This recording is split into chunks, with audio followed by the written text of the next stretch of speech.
প্রিয় দর্শক, আমরা অনেক সময় নিজেদের লাজুক স্বভাব বা ভয়ের কারণে ভালো সুযোগ হাতছাড়া করে ফেলি।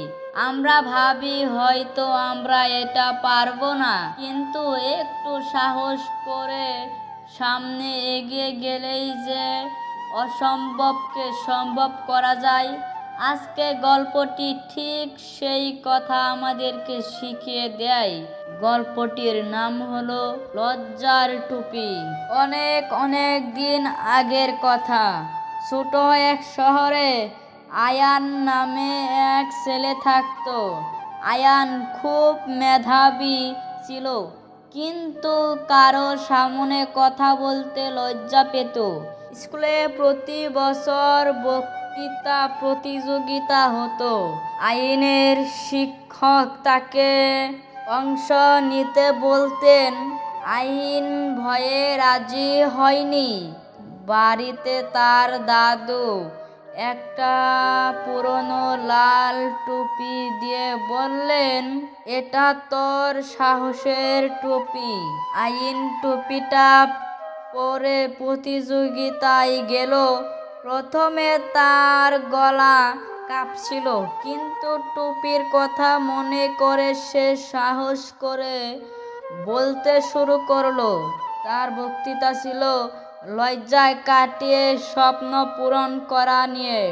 সবাই মুগ্ধ হয়ে শুনল। আইন প্রথম হয়ে গেল এবং ট্রফি জিতে নিল। বাড়ি ফিরে সে দাদুকে তার টুপিটা ফেরত দিল।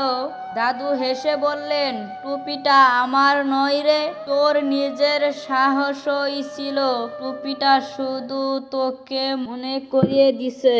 আইন লজ্জা কাটিয়ে সবার সাথে খোলাখুলি কথা বলা শুরু করলো।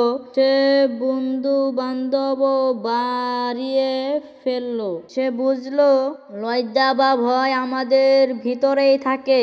সাহস করে একবার এগিয়ে গেলেই সব কিছু সম্ভব হয়। তো বন্ধুরা, আজকের ভিডিওটি কেমন লেগেছে অবশ্যই জানাবেন।